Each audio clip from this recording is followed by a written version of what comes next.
Today we learned about the law of cosines, and I said, let's not go over the reason how it works. Let's just go over what it would be. Some of you were a little upset with that, so I've decided I'll make a video showing why the law of cosines works. If you want to follow along, what I'm doing is I'm actually going through problem 96, so 5-96 in the textbook. So what they say is, so I'm looking at part A, examine triangle ABC at right. Assume that you know the lengths of A and B. So I'm just gonna kind of highlight some things. So let's say if we know it, it's gonna be in this yellow.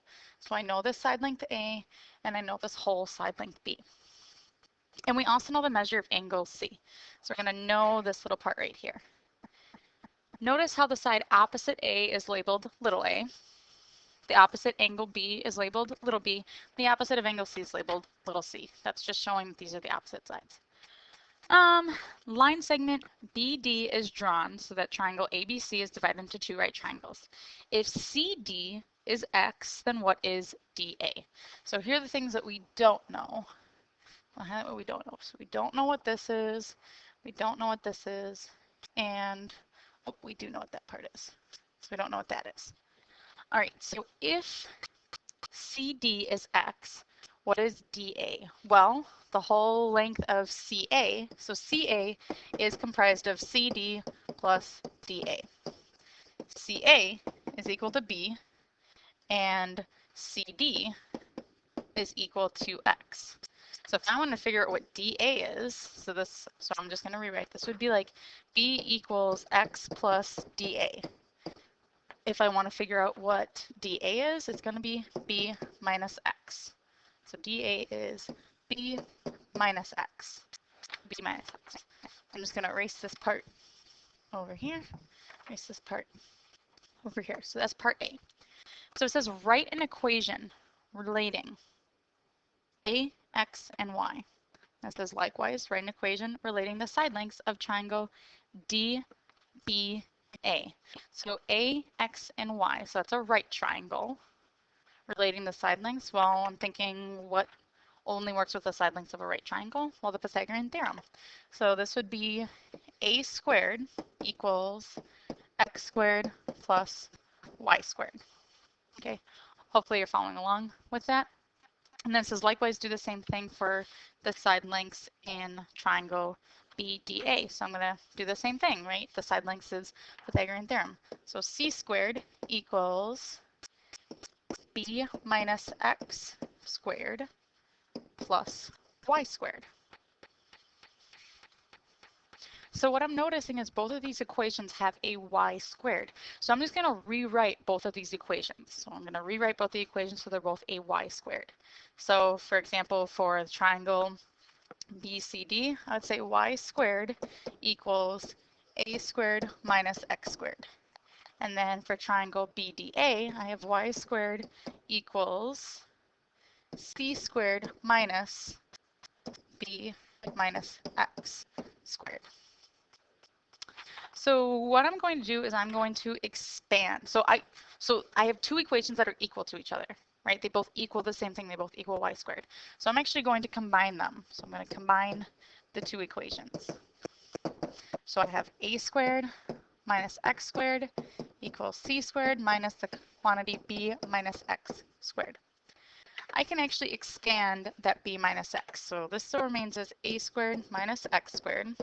But then this becomes c squared minus b squared minus 2 bx plus x squared. And how I did that is, I'm just going to kind of show it up over here. I have a b minus x times a b minus x. So b squared, negative xb, and x squared. So I'm going to kind of work down over here. So this is still a squared minus x squared.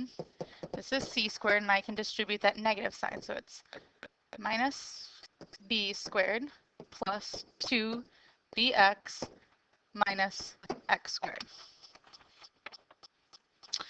So what I'm noticing is I have an x squared on both sides. So I'm just going to add x squared, kind of like combining like terms. So now I have a squared equals c squared minus b squared plus 2bx. So now that's really the last part of part C.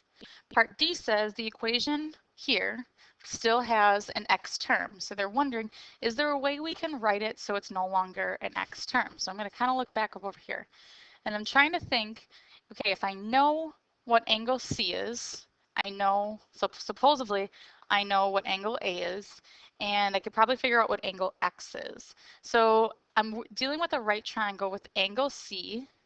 I know the hypotenuse and I know the adjacent side. So I actually can say, so from this triangle right over here, I can actually say, so I'm working with angle C, the adjacent side is X, and the hypotenuse is A. So then what would I use? Well, I would use cosine. So the cosine of angle C, which once again I know, equals X over A. Since I know what A is, so I'm trying to write it in terms of X. So I would cross multiply. So A times the cosine of angle C equals X. So what I'm going to do is I'm going to substitute that in for X over here.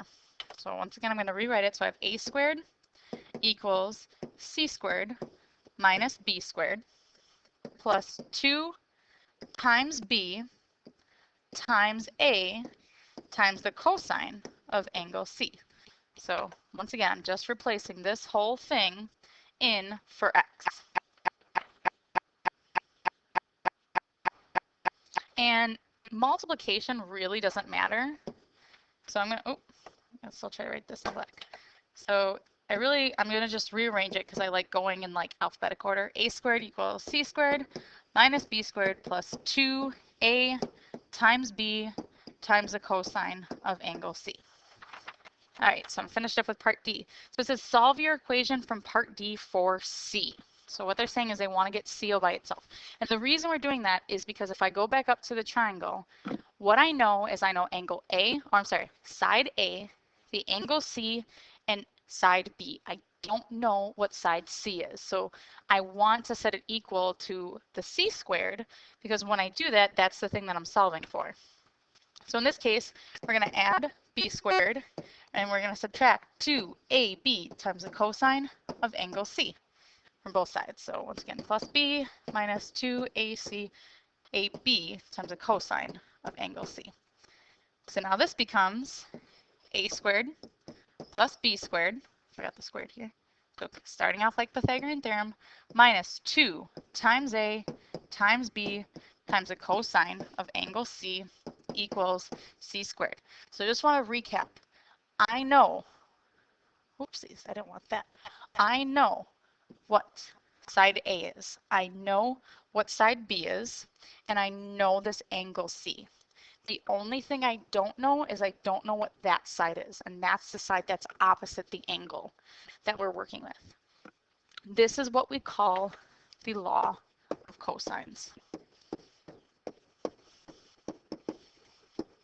Now, in this case, we're actually going to find out what C squared is equal to. So if we actually wanted what C is, we need to do the square root of A squared plus B squared minus 2 times A times B times the cosine of angle C. And I'm going to put this little part in parentheses because people like to forget the multiplication should come first, and that will equal C.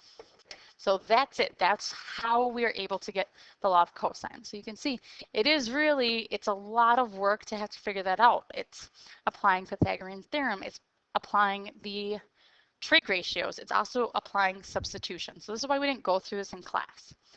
Take a look at this video. Look at it several times if you need to help you figure out why this works out.